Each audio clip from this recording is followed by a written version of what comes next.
बड़ा वीडियो है दोस्तों। ये वो वीडियो है जो दिखाता है किस तरीके से नफरत के बीज एकदम ग्रास रूट लेवल पर बोए जाते हैं। हर देश की अपनी एक विदेश नीति होती है, हर देश का एक दुश्मन होता है, दुश्मन राष्ट्र होता है। पर ये जो हमारा सब कॉन्टिनेंट है एशिया का, ये वाला जहां पर भारत पाकिस्तान बहुत चलता है, चीन भारत बहुत चलता है, इन देशों में अलग अलग लेवल पर ये गलत इंफॉर्मेशन फीड की जाती है दूसरे देश के खिलाफ, जबकि ऐसा नहीं किया जाना चाहिए। जो सत्य है वही बताया जाना चाहिए। लेकिन पाकिस्तान के स्कूलों में हिंदुओं के बारे में जो पढ़ाया जाता है और भारत के नेशनल टेलीविजन पर पाकिस्तान के जो बुराई होती है लगातार, इन दोनों में काफी समानता है। लेकिन जो वहां पर दिमाग में डाला जा रहा है पाकिस्तान के बच्चों के दिमाग में, पाकिस्तान के स्कूलों में पढ़ने वाले छात्रों के दिमाग में, वो बड़ा निंदनीय है। हिंदुओं के खिलाफ जो बताया जा रहा है, मुस्लिमों के आने से पहले हिंदुओं को कपड़े पहनने का सलीका नहीं था, यह बताया जाता है पाकिस्तान में। ऐसी कई बातें पाकिस्तान की स्कूलों की किताबों में लिखी हुई हैं जिन्हें वहां रहने वाले हिंदुओं को भी पढ़ाया जाता है। इस बात को लेकर अब पाकिस्तान के हिंदू युवा विरोध पर उतर आए हैं। जानिए क्या है पूरी कहानी, वीडियो को अंत तक जरूर देखिए। दोस्तों, पाकिस्तान एक मुस्लिम देश है जहां अधिकतर आबादी मुस्लिम है, लेकिन ऐसा भी नहीं है कि वहां दूसरे धर्म के लोग रहते ही नहीं है। कम ही सही, लेकिन पाकिस्तान में हिंदू, सिख, ईसाई सभी धर्मों के लोग रहते हैं। उनके बच्चे वहीं के स्कूलों में पढ़ते हैं, लेकिन पाकिस्तान के स्कूलों में पढ़ाई जाने वाली किताबों में कई जगह ऐसी बातें लिखी हैं जो कि दूसरे धर्मों का अपमान करती है। खासतौर से हिंदू धर्म को लेकर तो कई किताबों में बहुत अपमानजनक लिखा हुआ है। कुछ दिन पहले एक वीडियो आई थी जिसमें पाकिस्तान के कुछ युवा जिनकी उम्र 25 से 35 साल के बीच थी, ये सभी अपने हाथों में पाकिस्तान के स्कूलों में पढ़ाई जाने वाली किताब लिए हुए थे और इन्होंने उन किताबों के कई अंश पढ़कर भी सुना। इन्हें सुनने के बाद ये साफ पता चलता है कि पाकिस्तान में हिंदुओं पर इतने हमले क्यों हो रहे हैं। जब स्कूलों में बच्चों को ये सिखाया जाएगा कि इस धर्म के लोग आपके दुश्मन हैं, वो काफिर हैं, हमें उनसे खुद को और अपने देश को बचाना है, तो फिर बच्चों के दिलों में नफरत तो भरेगी ना। इसीलिए आपको बताते हैं कि पाकिस्तान की किताबों में क्या क्या लिखा है। सिंध टेक्स्ट बुक बोर्ड के 11वीं 12वीं कक्षा के पाठ्यक्रम में शामिल किताब में लिखा है कि हिंदू और सिख मानवता के दुश्मन हैं। उन्होंने हजारों महिलाओं, बुजुर्गों और बच्चों को मौत के घाट उतार दिया, उनका अपमान भी किया कि इतिहास में हिंदुओं ने मुसलमानों पर बहुत अत्याचार किए हैं।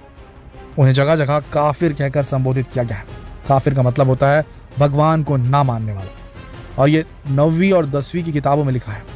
सोचिए उस उम्र में बच्चे का मन कितना नाजुक होता है, उसी उम्र में उनके दिमाग में इस तरह का जहर घोल दिया जाता है। फिर अब आप उस बच्चे से दूसरे धर्म का सम्मान करने के बारे में वो कैसे, आप सोच ही नहीं सकते कि वो कभी करेगा सम्मान। इंटर स्कूल की किताब कहती कि हिंदू धर्म में बहुत अधिक संकीर्णता थी, वो लोग महिलाओं का सम्मान नहीं करते थे। पाकिस्तान के हिंदू युवा कहते हैं कि हम सभी जानते हैं कि हिंदू धर्म में महिलाओं को देवी का दर्जा दिया जाता है, उनकी पूजा की जाती है, फिर हम ये बात कैसे मान लें। लेकिन उनकी किताबों में ये लिखा हुआ है और यही वहाँ के स्कूलों में पढ़ाया जाता है। कई किताबों में लिखा है कि हिंदुओं की संस्कृति और समाज अन्याय और क्रूरता पर आधारित है, जबकि इस्लाम शांति और भाईचारे का संदेश देता है। देश की सबसे ज्यादा आबादी वाला जो पंजाब प्रांत में कक्षा 4 की सामाजिक अध्ययन की किताब उठाकर अगर देखेंगे, पाकिस्तान की बात कर रहे हैं, तो वहां पर लिखा है मुस्लिम विरोधी ताकतें दुनिया से इस्लाम के वर्चस्व को खत्म करने में लगी है। पाकिस्तान के इतिहास की किताबों में मोहम्मद गजनवी को नायक के तौर पर दिखाया गया। मोहम्मद गजनवी वही है जिसने सन 1209 में सोमनाथ मंदिर को लूटा था। इस तरह लगभग हर किताब में आपको कई जगह हिंदुओं को लेकर कही गई अपमानजनक बातें मिल जाएंगी। लेकिन अब इसका विरोध शुरू हो गया है, क्योंकि इन किताबों में कहीं ना कहीं हिंदुओं को खलनायक की तरफ पेश किया जा रहा है दोस्तों। इसके चलते जब तक बच्चे कॉलेज तक पहुंचते हैं तब तक उनके दिमाग में सारी बातें घर कर चुकी होती हैं। फिर वो छात्र कब आतंकवादी बन जाता है, ये कहना और समझना बड़ा मुश्किल है। ये जो कट्टरवाद की जो मानसिकता है वही गलत है। इस्लाम खतरे में है, उसका काउंटर पार्ट हमारे देश में भी चलता है, तो वो जो बात है वो सही नहीं है। वो हर हिंदू को अपना दुश्मन मानने लगते हैं। उस देश के जो छात्र होते हैं आगे बढ़कर, अगर उनके साथ कुछ ऊपर नीचे हुआ, जरा सा भी कुछ ऊपर नीचे हुआ या कुछ उन्होंने देख लिया मीडिया में अगेंस्ट मुस्लिमों के होता हुआ, हिंदुओं को द्वारा करता हुआ, तो जो पढ़ी हुई किताब में जो बातें हैं उनके दिमाग में घर कर जाती हैं। फिर उसके बाद पूरा हेट्रेड वाली बात उनके दिमाग में भर जाती है। गैर मुस्लिमों के अंदर पाकिस्तान के लिए देशभक्ति नहीं है, ये बात वहाँ के मुसलमान सोचने लगे पाकिस्तान की, और वो कभी भी देश की भलाई के बारे में नहीं सोच सकते। वहाँ के हिंदू जो रहते हैं पाकिस्तान के, ऐसा उनका मानना है। जब तीसरी और चौथी कक्षा किताबों में इस तरह की बातें पढ़ाई जाएंगी तो वो कभी सही इतिहास नहीं जान पाएंगे। उन्हें पूरी जानकारी नहीं दी जा रही है और उसी जानकारी के आधार पर उनके विचार विकसित हो रहे हैं। वे समझने लगते हैं कि हिंदू हमारे दुश्मन हैं। ये किताबें हर नई पीढ़ी के बच्चे पढ़ रहे हैं और इस तरह हर बार हिंदुओं को अपना दुश्मन मानने वालों की संख्या बढ़ती जा रही है पाकिस्तान में। पाकिस्तान की 3.5% आबादी गैर मुस्लिम है। एक अनुमान के अनुसार पाकिस्तान में हिंदुओं की आबादी 1.5% है। आबादी भले ही कम है, लेकिन कई हिंदू आज भी पाकिस्तान को ऊंचा मकाम देने की कोशिश में लगे हैं। वहाँ के कई बड़े बिजनेसमैन हिंदू हैं, कई हॉस्पिटल, कई स्कूल्स उन्होंने बनाए हैं जो हिंदुओं ने बनाए हैं, लेकिन इसके बाद भी उन्हें वहाँ नीचे दर्जे पर ही रखा जाता है। जब ये बात दुनिया की नज़र में आई तो पूरी दुनिया ने इसके खिलाफ तीखी प्रतिक्रिया दी। इसके बाद यूएस गवर्नमेंट कमीशन ने इस पर स्टडी की। इस स्टडी में पहली से 10वीं तक के बच्चों की 100 किताबों को चेक किया गया था।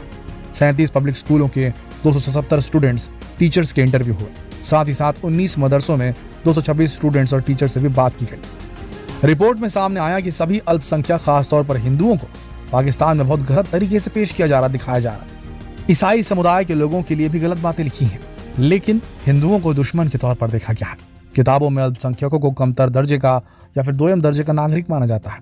बच्चों को पढ़ाया जाता है कि पाकिस्तानी मुसलमानों द्वारा अन्य धर्मों के नागरिकों को कम अधिकार दिए गए हैं, लेकिन उनके लिए भी उन्हें मुसलमानों का शुक्रगुजार होना चाहिए। अब आप खुद ही सोचिए, कैसे इतनी कम उम्र में बच्चों को ये सब सिखा दिया जाता है, और इस सोच को लेकर चलने वाले बच्चे बड़े होने पर कैसे हिंदू बच्चों को सम्मान की दृष्टि से देखेंगे। अब एक सवाल आपके मन में जरूर रहा होगा कि आखिर क्यों पाकिस्तान की किताबों का इस तरह इस्लामीकरण कर दिया गया है, जहां सच को छुपाकर नफरत के बीज बोए जा रहे हैं। नफरत के पेड़ पर प्यार के फूल कैसे खिल सकते हैं। सन 2011 की PEW रिसर्च सेंटर स्टडी के अनुसार पाकिस्तान दुनिया का तीसरा सबसे ज्यादा असहिष्णु देश कहा गया है, और शायद इसीलिए पाकिस्तान की युवाओं में हिंदुओं को लेकर इतनी नफरत भरी हुई है। स्कूल इसलिए होते हैं कि वहां जाकर बच्चे ज्ञान हासिल करें, ना कि नफरत की राजनीति सीखे। स्कूल से ही नींव मजबूत होती है। अगर स्कूल में दी जा रही शिक्षा ही उन्हें गलत रास्ता दिखाएगी तो फिर देश का भविष्य तो अधर्मी होगा ना। अब आप सोच रहे होंगे क्या इतना विरोध होने के बावजूद भी पाकिस्तान सरकार ने कोई एक्शन नहीं लिया है कि नहीं लिया है? तो ऐसा नहीं। सन 2017 में जब इस तरह का मामला सामने आया तब 8वीं कक्षा तक की किताबें बदल दी गई थी, जबकि 9वीं और 10वीं कक्षा की किताबें इस साल अपडेट की जा रही। 11वीं और 12वीं किताबों में भी बदलाव किए जा रहे हैं, लेकिन ये बदलाव कितना होगा और किस तरह का होगा, अब इस बारे में कोई रिपोर्ट सामने नहीं आई है और कुछ कहा नहीं जा सकता। दोस्तों, बच्चे किसी भी देश का भविष्य होते हैं, और ये हमारे ऊपर है कि हम उन्हें नफरत की आग में झोंकना चाहते हैं या फिर देश का उज्जवल भविष्य बनाना चाहते हैं। अगर देश का भविष्य संवारना है तो बच्चों को सही जानकारी, सत्य बताना होगा, ताकि वो सच और झूठ में फर्क तो जान सकें, एक मजबूत भविष्य का निर्माण कर सके, जिसकी इस वक्त पाकिस्तान को बेहद ज्यादा जरूरत है। सोचिए, वहां का रुपया जो है, पाकिस्तानी रुपया 250 के लेवल तक पहुंचने वाला है डॉलर के अगेंस्ट। सरकारें वहां की स्टेबल नहीं होती, वहां के सरकार की आधी से ज्यादा एनर्जी भारत को कोसने में चली जाती है, तो देश का विकास कौन आकर करेगा? बार बार IMF के पास, मॉनेटरी फंड के पास, इंटरनेशनल मॉनेटरी फंड के पास हाथ फैला के पहुंच जाते हैं। तो उनका देश का विकास तो अमेरिका के दान और इंटरनेशनल मॉनेटरी फंड से हो रहा है। क्या प्रोडक्ट प्रोड्यूस कर रहे हैं पाकिस्तान के नेता वहां पर, क्या विकास कर रहे हैं? उनके द्वारा विकास नहीं हो रहा है, भीख पे चल रहा है पाकिस्तान देश। ये रियलिटी है, और वो इसीलिए क्योंकि उनका पूरा वर्कफोर्स जो है, उनका पूरी शक्ति, जो युवा शक्ति है, वो अगेंस्ट भारत के काम करने के पीछे पड़ी हुई है। अपने देश के विकास की तरफ उस देश के लोगों का कोई ध्यान नहीं जा रहा है। वो इसलिए कि बचपन से ही ये सारी चीज़ें उनके दिमाग में भरी जा रही हैं। जब तक धर्मांधता खत्म नहीं होगी, चाहे किसी भी देश की बात हो, तब तक उस देश का विकास नहीं हो सकेगा। आज अमेरिका इतना ऊपर इसलिए है क्योंकि वहाँ पर धर्म को पहले नहीं रखा जाता, वहाँ लोगों को पहले रखा जाता है, मानवता को पहले रखा जाता है। चाइना में भी यही केस है। ये दो बड़ी महाशक्तियाँ हैं, अमेरिका और चाइना, और इन दोनों देशों में आप देखेंगे तो धर्म पहले पायदान पे बिल्कुल नहीं है। वहाँ मानवता और ज़रूरतों को पहले रखा गया है, उसके बाद धर्म को प्रायोरिटी दी गई है नेताओं के द्वारा। हम आम लोग अपनी कल्चरल वैल्यूज़ को ज़रूर संरक्षित रखें अपने अपने घरों में, अपने अपने खानदानों में, अपने अपने समाजों में, अपने अपनी सोसाइटीज़ में, लेकिन सरकार का काम धर्म पे नहीं होना चाहिए। सरकार का काम विकास पे होना चाहिए, देश की भलाई में होना चाहिए। हर बच्चे को रोजगार मिले, हर परिवार को रोजी रोटी मिले, इस पे होना चाहिए, ना कि धर्मांधता की तरफ होना चाहिए। अगर ऐसा हुआ तो देश का बच पाना बहुत मुश्किल होगा, चाहे कोई भी देश हो। क्या मानना है आपका? कमेंट सेक्शन में ज़रूर लिखिए। जितना हो सके इसे शेयर करें, फेसबुक पर, व्हाट्सएप पर, यूट्यूब पर। तो फिर मिलते हैं एक और आंखें खोल देने वाले वीडियो के साथ। तब तक के लिए आप सबका इस वीडियो के अंत तक बने रहने के लिए दिल की गहराइयों से धन्यवाद।